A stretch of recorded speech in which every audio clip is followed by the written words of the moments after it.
PT speaking 2024 में fail होने का नंबर 1 रीजन क्या है? 90 स्कोर पीटी स्पीकिंग में लाने की सीक्रेट्स क्या है? सॉफ्टवेयर अपडेट होने के बाद कौन सी टेम्पलेट्स 79 स्कोर के लिए यूज करनी है? ऐसे कई सारे सवाल के जवाब जानना चाहते हो? अरे हाँ भाई हाँ। हेलो एवरीवन, मैं हूं अनुराग एडुट्रेनिक्स पीटी से एंड इन सारे सवालों के जवाब आपको इस वीडियो में मिलेंगे। मैं आपको दिखाऊंगा कि पीटी की सॉफ्टवेयर क्यों आपको कम नंबर दे रही है, एकदम प्रैक्टिकल अप्रोच सारे डेमो के साथ। एंड में आपको सारी टेम्पलेट्स एंड मटेरियल्स डाउनलोड करने के लिए एक लिंक भी मिलेगी एंड आपको रियल प्रूफ भी दिखाऊंगा जिस स्टूडेंट ने ये टेक्निक्स यूज करके सिर्फ 3 वीक में पीटी स्पीकिंग में 79 क्रॉस किया। अगर आप भी 2024 में स्ट्रगल कर रहे हो पीटी स्पीकिंग में, देन सब्सक्राइब हिट करो एंड देन पूरी वीडियो देखो। This video is going to be in Hindi by popular demand. इस वीडियो में हम बात करने वाले हैं पीटी स्पीकिंग से रिलेटेड हर एक मॉड्यूल के बारे में, चाहे वो पीटी कोर एग्ज़ाम हो या पीटी एकेडमिक एग्ज़ाम हो, बिकॉज एकेडमिक में कोर वाले क्वेश्चंस ट्रायल पे रेगुलर बेसिस पे आ रहे हैं अब, इसलिए इस वीडियो में आपको उन सारे मॉड्यूल्स के बारे में जानकारी मिलेगी। स्पेशली आफ्टर 2024 में जो लेटेस्ट सॉफ्टवेयर अपडेट्स हुए हैं, उनके बाद जिन स्टूडेंट्स को कम नंबर आ रहे हैं, उन सब इश्यूज़ के बारे में हम इस वीडियो में बात करने वाले हैं। तो सबसे पहले हमें ये देखना है कि कौन कौन से मॉड्यूल्स के बारे में हम बात करने वाले हैं। वो है read aloud, repeat sentence, retell lecture, respond to a situation. PT core की टॉपिक है बट ट्रायल क्वेश्चंस में भी आ रहे हैं, और एक स्टूडेंट को तो शॉकिंगली रिटेल लेक्चर नहीं आया पीटी एकेडमिक में, सिर्फ रिस्पॉन्ड टू अ सिचुएशन आया। इसलिए इस वीडियो में हम सारे टॉपिक्स के बारे में बात करेंगे। और एक स्टूडेंट के बारे में भी बता दूं, मालती, जिसने कि पहले 3-4 अटेम्प्ट दिए थे पीटी एग्ज़ाम में और कभी भी उनका स्कोर 70 क्रॉस नहीं कर रहा था, बट ये टेक्निक्स यूज़ करने के बाद सिर्फ 3 वीक्स में उन्होंने नेक्स्ट एग्ज़ाम दिया और उनको 80 का स्कोर आ गया। सो ये टेक्निक्स काम करते हैं, मैं उनके स्कोर कार्ड आपको दिखाऊंगा। सबसे पहले ये इम्पॉर्टेंट है और ये ज़रूरी है कि आप जान लो कि कौन से टेक्निक्स 2024 में काम नहीं कर रहे हैं। और मालती की भी फेल होने की सबसे बड़ी रीज़न यही थी कि वो पुराने टेक्निक्स, पुराने स्ट्रैटेजीज और पुराने टेम्पलेट्स को फॉलो कर रहे थे। तो अगर आप भी इनमें से हो, टाइम टू फेंक देने का है इसको। तो सबसे पहले आपको स्पीकिंग में जैसे रिटेल लेक्चर हो गया, डिस्क्राइब इमेज हो गया, उसमें आप देखोगे कि इस टाइप के टेम्पलेट्स बहुत फ्रीली अवेलेबल है इंटरनेट पे। तो लोग क्या करते हैं, जो यूट्यूब में देखते हैं, इंटरनेट पे देखते हैं, बस ईजी टेम्पलेट लगा और यूज़ कर लिया। बट ईजी पीटी सॉफ्टवेयर को पसंद नहीं आता है। क्या प्रॉब्लम है इसमें? I can hear keyword, I can hear keyword, I can hear this this and this, और कुछ टेम्पलेट तो और भी बेकार होते हैं। इसमें I can hear keyword 1 2 3, I can hear 1 2 3 4 5 6 पूरे एंड तक चलते ही जाते हैं। तो कुछ स्ट्रक्चर नहीं होती है उसमें बोलने की, और उसमें आप एक्सटेंडेड स्पीकिंग की स्कोर्स भी लूज़ कर रहे हो, बिकॉज आप बहुत छोटे छोटे सेंटेंसेस बना रहे हो। I can see this, I can see this, I can see this. तो ये वाली जो टेम्पलेट्स है, ये अब 2024 में काम नहीं कर रही। If you are really aiming 79 के ऊपर अगर आप स्कोर एम कर रहे हो, तो प्लीज़ इन टेम्पलेट्स को अवॉइड करो। इवन जिनको 50-60 भी चाहिए, वो भी इनसे बेटर टेम्पलेट यूज़ कर सकते हैं, मैं आपको दिखाऊंगा शॉर्टली। और रिपीट सेंटेंस में लोग क्या गलती कर रहे हैं कि पीछे में कुछ थैंक यू वेरी मच या आई एम वेरी हैप्पी ऐसा कुछ बोल रहे हैं आफ्टर हियरिंग द सेंटेंस में आपको फोकस करना है, या फिर थैंक यू वेरी मच या आई एम वेरी हैप्पी बोलने में फोकस करना है। उससे क्या हो रहा है कि आपको जो बोलना है वो आप बोल नहीं रहे हो, आपका ध्यान thank you very much, I am happy बोलने में ही जा रहा है। तो ये टेक्निक्स भी आपको सिर्फ फ्लुएंसी के लिए काम कर सकती है, बट बाकी प्रोनाउंसिएशन वगैरह किसी चीज़ में हेल्प नहीं करती है। And lastly one liner techniques, जो रीडिंग स्कोर्स के लिए बहुत ही बुरा होता है। तो वन लाइनर टेक्निक स्पीकिंग के लिए तो आपका काम चल जाता है, आपको ठीक ठाक स्कोर आ जाते हैं, बट रीडिंग का क्या? 40 पॉइंट्स आपको रीड अलाउड से रीडिंग में मिलते हैं और स्पीकिंग में भी मिलते हैं। जब आप पूरा रीड ही नहीं करोगे तो सॉफ्टवेयर आपको रीडिंग के लिए कैसे अच्छे मार्क्स देगा? तो अगर आपकी रीडिंग स्कोर्स नीचे जा रही है और आपको समझ में नहीं आ रहा है कि मैं रीडिंग में क्या करूँ, तो भाई रीड अलाउड में वन लाइनर यूज़ करना छोड़ दो। मैं अभी आपको दिखाऊंगा कि क्या टेक्निक यूज़ करनी है जिससे कि आपकी दोनों स्कोर बढ़े, सिर्फ स्पीकिंग ही नहीं। तो सबसे पहले हम बात करेंगे रीड अलाउड की। जैसा मैंने अभी जस्ट बताया था, 40 पॉइंट्स रीडिंग के लिए, 40 पॉइंट्स स्पीकिंग के लिए, ठीक है। और यहाँ पे वन लाइनर यूज़ करने से अच्छा है, आपको 40 सेकेंड्स मिलते हैं यार, आप देख लो उसमें से कौन कौन से वर्ड्स टंग ट्विस्टिंग है या हेजिटेटिंग है, जो आपके लिए डिफ़िकल्ट है, ठीक है। और हम भी ये एग्ज़ाम में काफ़ी बार ट्राई कर चुके हैं, 4 से 5 वर्ड आप आराम से स्किप कर सकते हो, तभी भी आपको 90 स्कोर मिलते हैं स्पीकिंग में एंड रीडिंग में। तो मैंने यहाँ पे कुछ वर्ड्स हाईलाइट करके रखा है, स्टुपेंडस, डाइवर्स, स्क्रूटिनाइज, जो भी आपको डिफ़िकल्ट वर्ड्स लगे जिसके लिए आप हेजिटेट करो, उन सब वर्ड्स को आप रीड ही मत करो। ऐसा है कि जैसे वो टेक्स्ट में है ही नहीं, बस आपको ऐसे रीड करनी है। फिर मैं आपको ग्राफ भी दिखाऊंगा कैसे नेचुरल साउंड होती है एआई के सामने, और अगर आप ज़्यादा पॉजेस करते हो या ज़्यादा स्पीड बोलते हो तो ग्राफ कैसे दिखती है। तो let me speak like a normal person. This year the national environmental science competition received undergraduate and postgraduate entries from a population with a wide range of projects। चलो मैं इतना ही बोलता हूँ। तो आप देखो मैंने जो अभी सेंटेंस बोला उसकी ग्राफ ये है, देखो हर जगह पे एकदम जो ग्राफ्स हैं एकदम बिल्कुल टच कर रहे हैं एक दूसरे को। सिर्फ जहाँ पे कॉमास है वहाँ पे मैंने पॉजेज लिए, जहाँ पे फुल स्टॉप है वहाँ पे मैंने पॉजेज लिए। अगेन कॉमा फुल स्टॉप पे ही आपकी गैप्स होती है, और सॉफ्टवेयर भी यही चेक करता है। अगर आप ऐसे बोल रहे हो this year the national environmental science competition, कितने सारे गैप्स हो जाएंगे वहाँ पे, और इस चीज़ को सॉफ्टवेयर हेजिटेशन में काउंट करता है। तो आपको लग रहा है कि मैं तो एकदम क्लियर बोल रहा हूँ, एक एक वर्ड को बोल रहा हूँ, लेकिन आप रियलाइज भी नहीं कर रहे हो कि इसके कारण से आपके फ्लुएंसी स्कोर्स कितने इम्पैक्ट हो रहे हैं। तो ये ग्राफ याद रखना, और गैप्स वहीं पे होने चाहिए जहाँ पे कॉमाज हैं और फुल स्टॉप है, बाकी जगह पे आपको एकदम नॉर्मल फ्लो में बोलना है। और आपने देखा मैंने जो डिफ़िकल्ट वर्ड्स थे एकदम इग्नोर कर दिए, वैसे ही आपको भी एग्ज़ाम में करना है। नेक्स्ट है आपका रिपीट सेंटेंस। रिपीट सेंटेंस भी बहुत इंपॉर्टेंट होता है, 10 से 12 क्वेश्चन आते हैं एग्ज़ाम में आपको। 30 पॉइंट्स आपको स्पीकिंग के लिए मिलते हैं, 30 पॉइंट्स लिसनिंग के लिए भी मिलते हैं। और यहाँ पे भी फ्लुएंसी सबसे ज़्यादा इंपॉर्टेंट है, कंटेंट ज़्यादा इंपॉर्टेंट नहीं है। मैंने रिपीट सेंटेंस पे एक एलैबोरेट वीडियो भी बनाई है, आपको दिखाया है पूरा ब्रेकडाउन। फ्लुएंसी के लिए 5 पॉइंट्स, प्रोनाउंसिएशन के लिए 5 पॉइंट्स, और कंटेंट के लिए सिर्फ 3 पॉइंट्स, ठीक है। और उस 3 पॉइंट में भी अगर आप 50% बोल देते हो तो आपको 2 आउट ऑफ 3 मिल जाते हैं। तो अगर आपने आधे भी बोले लेकिन फ्लुएंटली बोले और प्रोनाउंस सही से किया तो आपको अच्छी खासी स्कोर मिल जाती है, मोर देन 79+। तो देखो आपकी जितनी कैपेसिटी है, 6 वर्ड ही सुन सकता हूँ। नॉर्मल 10 से 15 वर्ड के सेंटेंसेस होते हैं, जो लंबे वाले होते हैं वो 15 वर्ड्स के होते हैं, और जो नॉर्मल सेंटेंसेस होते हैं 10-12 वर्ड के ही होते हैं। उसमें आप टारगेट करो कि हाँ 6 या 7 वर्ड जितनी आपकी कैपेसिटी है उतना ही सुनो, ठीक है, और उसी को फ्लुएंटली रिपीट करो। इन दी एंड में I am very happy, I am very sad, I thank you very much, blah blah blah, ये सब बोलने की ज़रूरत ही नहीं पड़ेगी आपको अगर आप इतना ही फ्लुएंटली बोल दो। स्क्रीन पे मैंने कुछ वर्ड्स यहाँ पे दिखा रखे हैं कि मान लो जैसे ये वर्ड्स हमने एग्ज़ाम में सुने और भूल गए, या कुछ और भी हो सकते हैं। मैंने बोला आप sentence, educators often focus on communicating what they don't want our students to be doing. ऐसी फास्ट ऑडियो भी आपको आ सकती है। अभी आप याद करने की कोशिश कर रहे हो और बोल रहे हो एडुकेटर्स ऑफन फोकस, गई, एकदम फ्लुएंसी गई। जितनी याद है उतनी बोलो। अगेन एंड अगेन मैं बोल रहा हूँ, कंटेंट के सिर्फ 3 पॉइंट होते हैं, फ्लुएंसी और प्रोनाउंसिएशन को आप इम्पैक्ट कर रहे हो अगर आप ऐसे बोल रहे हो, मेनली फ्लुएंसी जो कि सबसे इंपॉर्टेंट है। तो मैं ऐसे बोलूँगा जितना मुझे याद है, या तो मैं ये बोल सकता हूँ educators often focus on communicating, ठीक है, 5 ही वर्ड बोले लेकिन फ्लुएंटली बोला, या फिर जो वर्ड्स हाईलाइट किए हुए वो नहीं याद है मुझे, तो मैं बोलूँगा educators focus on what they want students, इतना ही बोलो, या what they want students to be doing. जितनी कैपेसिटी है उतनी बोलो लेकिन फ्लुएंटली बोलो। अगेन उस ग्राफ को याद रखना जो मैंने आपको रीड अलाउड में दिखाया था, बिल्कुल फ्लुएंट और स्मूथ ग्राफ दिखनी चाहिए।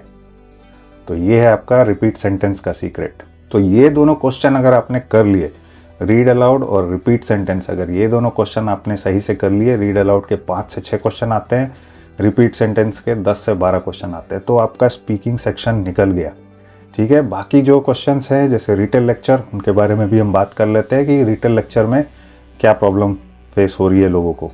सबसे पहले टेम्पलेट चेंज करो, वो बकवास वाली टेम्पलेट हटा दो। अगर आप रियली 79 एम कर रहे हो तो आपको फ्रेजेस यूज़ करने पड़ेंगे यही AI की अपडेट हुई है 2024 में, जिसके कारण से लोगों के कम नंबर आ रहे हैं। तो देखो मैंने प्लेस होल्डर्स डाले हैं यहाँ पे टेम्पलेट में, कितने सारे फ्रेज है, 3-4 फ्रेज के लिए प्लेस होल्डर्स डाले। अगर आप प्रॉपर फ्रेजेस यूज़ करते हो, बिकॉज इसमें लिसनिंग के भी पॉइंट्स मिलते हैं, इसलिए आपको थोड़े फ्रेजेस यूज़ करने होते हैं, ठीक है ना।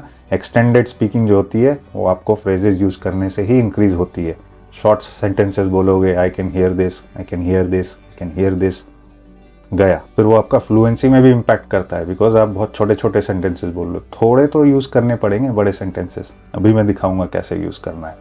तो 3 फ्रेज यूज़ करो या 4 फ्रेज यूज़ कर सकते हो तो बेस्ट है 79+ स्कोर के लिए, लेकिन 3 भी यूज़ कर रहे हो, इंट्रोडक्शन में एक, बॉडी में एक, कंक्लूजन में एक। बाकी जगह देखो मैंने सिर्फ कीवर्ड्स के लिए प्लेस होल्डर्स डाले, तो बाकी जगह आप कीवर्ड्स यूज़ करो, कोई प्रॉब्लम नहीं, बट मिनिमम इतने फ्रेजेस यूज़ करो। अब एक एग्जांपल देखते हैं जिसमें कि ट्रैवल, यूरोप, अमेरिका, ये बहुत सारे कीवर्ड्स मैंने यहाँ नोट करके रखे हैं। नॉर्मल स्टूडेंट आराम से 10-12 कीवर्ड्स ईजिली नोट डाउन कर लेते हैं, ठीक है। और सेम कीवर्ड बार बार मत नोट करना, जो नोट कर लिया उसको छोड़ दो, बिकॉज एक्यूरेसी के इसमें पॉइंट्स नहीं है। सेम कीवर्ड्स बार बार रिपीट करोगे तो कंटेंट के भी मार्क्स नीचे जाएंगे, तो हमेशा यूनिक वर्ड्स यूज़ करना है। अब देखो ये आंसर को, ये टेम्पलेट है हमारी, जो भी रेड में है वो मैंने फ्रेजेस और कीवर्ड्स ऐड किए। The speaker was describing people travelling to Europe and America. क्या बना दिया, ट्रैवल, यूरोप, अमेरिका, और यहाँ से पीपल उठा के कुछ भी जो मेरे सेंस में आया, by people travelling to Europe and America, simple. The speaker was describing people travelling to Europe and America. Firstly ही टॉक्ड अबाउट, फिर आगे के कीवर्ड्स उठाए, electronic media and our discovery habits. तो यहाँ से उठाया इलेक्ट्रॉनिक मीडिया, ये कीवर्ड्स उठाया, उसको एक फ्रेज बना दिया। Then he explain British and reasons to migrate, एक कीवर्ड, एक छोटा phrase. Later he also talked about dominant and nation, सिर्फ keywords. Moreover he discuss literary and world development. अब ये कॉलोकेटिंग वर्ड है, इसके लिए मैंने साथ में डाल दिया वर्ल्ड डेवलपमेंट, ठीक है। ओवरऑल ही implied that people's experience is unique, बस ये डाल दिया। कुछ भी कीवर्ड्स उठाए, आपको जो कीवर्ड्स वहाँ बन रहे हैं उससे एक फ्रेज बनाओ और बोल दो। उसका कुछ डीप मतलब हो या ना हो, एज लॉन्ग एज वो साउंड कर रहा है नॉर्मल एंड रिलेवेंट तो है ही, बिकॉज आप कीवर्ड्स यहाँ से यूज़ कर रहे हो, तो दैट इज़ फाइन। एक्यूरेसी के पॉइंट्स नहीं है, किस तरह से आप बोलते हो, the way you are speaking is more important than what you are speaking. ये बात बिल्कुल कान खोल के याद रखना। रिटेल लेक्चर में अगर आप ये स्ट्रैटेजी यूज़ करोगे तो 100% 79 क्रॉस करोगे। मालती ने भी यही किया एंड उसके रिजल्ट्स बिल्कुल 79 के ऊपर आए, एकदम डायरेक्ट 80 आ गए। नेक्स्ट हम बात कर रहे हैं रेस्पॉन्ड टू अ सिचुएशन की, जो आजकल पीटी एकेडमिक एग्जाम में भी आ रहा है, और ये पीटी कोर की तो टॉपिक है ही। तो fluency 5 points, pronunciation 5 points, appropriacy 5 points. इसमें आपको एक सिचुएशन दी जाती है, उसके बारे में टेक्स्ट भी दी रहती है, ऑडियो भी सुनाई देती है, एंड आपको फिर उसके बारे में 25-30 सेकेंड बोलनी होती है। तो क्या करना क्या है इसमें, फ्लुएंसी एंड प्रोनाउंसिएशन के तो आपके 5-5 पॉइंट मिल ही रहे हैं। अप्रोप्रिएसी क्या हो गई, वही कंटेंट, कीवर्ड्स, रेलेवेंस। पीटी बोलता है कि रेलेवेंस किस चीज़ से आती है, आप अगर अप्रोप्रिएट वर्ड्स यूज़ करो, अप्रोप्रिएट जो टेक्स्ट में या ऑडियो में जो वर्ड्स दिए हुए हैं वो वर्ड्स आपको यूज़ करना है। टेम्पलेट्स फर्स्ट क्लास काम करता है इस टास्क के लिए भी। एकेडमिक वाले आप इसको आराम से ट्रायल क्वेश्चन को स्किप कर सकते हो, आपके कोई मार्क्स नहीं कट होंगे, बट पीटी कोर वाले इसको प्रॉपर करोगे। ये सिंपल टेम्पलेट है, प्रॉपर स्ट्रक्चर में की हुई है, स्टार्टिंग है, बीच में सारे सेंटेंसेस में लिंकिंग वर्ड यूज़ की है एक स्मूथ फ्लो के लिए, एंड लास्ट में एक कंक्लूजन भी बना दिया है। तो अगर आप इस टेक्निक को यूज़ करोगे तो आराम से आपको 79 क्रॉस हो जाएंगे। प्रैक्टिकल सिनेरियोज होते हैं, देखो यहाँ पे है, you are on the way to the office and you had an accident, you have contacted the mechanic but you are unable to reach the office in time. You call your manager to tell him that you are going to be absent today and asked him to reschedule your presentation to tomorrow. What will you say to the manager? तो आपको यहाँ से ही सारे keywords note down कर लेंगे। जब ये audio play हो रही है या प्ले होने के पहले भी आपको जितने सेकंड्स मिलते हैं, सीधा कीवर्ड्स नोट डाउन करना शुरू कर दो शॉर्ट फॉर्म में, पूरी की पूरी लिखने की ज़रूरत नहीं है। आपके सामने टेक्स्ट भी रहेगा, कुछ नहीं नोट कर पाओगे तो आप डायरेक्ट वहाँ से यूज़ कर लेना। तो जितने सारे कीवर्ड्स हैं इसमें यहाँ पे सब मैंने नोट डाउन कर लिया है, और नीचे आप वो कीवर्ड्स दे सकते। अब बस इस कीवर्ड्स को इस टेम्पलेट में डालना है और आपकी आंसर्स तैयार है। ये देखो, अब इसको बिल्कुल नेचुरल तरीके से बोलना है, जैसे आप मेरे से बात कर रहे हो या मैं आपसे बात कर रहा हूँ। Today I wanted to speak to you about office and car. To begin with, I would like to mention that mechanic and contact should be considered. Additionally, I think we need to focus on time and manager. Also, it is important to discuss the lesser important details like absent and presentation. Later on, we can further talk about reschedule and tomorrow. Thanks for your time and I wish you well. बस इतना बोल के next, और जो भी बोलना है एकदम फ्लुएंटली बोलना है, ठीक है। कीवर्ड्स हैं इधर, टेम्पलेट आपको अच्छे से याद कर लेना है, एकदम फ्लुएंटली बोलना है जैसे आप और मैं बात कर रहे हैं, ऐसे फ्लुएंटली। फ्लुएंसी ही हर स्पीकिंग क्वेश्चन में इंपॉर्टेंट है, बार बार मैं बोल रहा हूँ, fluency is the most important. Next है आपका डिस्क्राइब इमेज। डिस्क्राइब इमेज में तो फ्लुएंसी ही काउंट होता है, कंटेंट ज़्यादा काउंट नहीं होता है इसमें। क्यों? क्योंकि इमेज को आप कई तरीके से बोल सकते हो और एआई के लिए ये डिटर्मिन करना कि कौन सा आंसर बेटर है, कौन सा बुरा है, काफ़ी मुश्किल होता है। तो बट दैट डजंट मीन कि आप कुछ भी बोल दोगे। हाँ, रेलेवेंट बोलना है। कई सारी चीज़ें दी हुई होती है इमेजेस में, आप वहाँ से बोल सकते हो। कुछ नहीं बचा तो आप कलर्स के बारे में बोल सकते हो, नंबर्स हैं यहाँ पे, इतने सारे चीज़ें हैं। और ये सिंपल टेम्पलेट है, वो क्लटर वाले टेम्पलेट हटा दो, ऐसी टेम्पलेट यूज़ करो। मैं ये नहीं बोल रहा हूँ कि आप मेरे ही टेम्पलेट यूज़ करो, बट ऐसी टेम्पलेट यूज़ करो जिससे कि आपको थोड़ा बोलने का मौका मिले, राइट। आप बोलने के लिए टेस्ट दे रहे हो, स्पीकिंग में मार्क्स बोल रहे हो, तो अगर आप बोल ही नहीं पाओगे या फालतू के छोटे छोटे फ्रेजेस बोलोगे तो आपको मार्क्स कैसे देगा सॉफ्टवेयर। उसकी क्राइटेरिया यही है कि आप बोल के दिखाओ, आप बोल पा रहे हो या नहीं।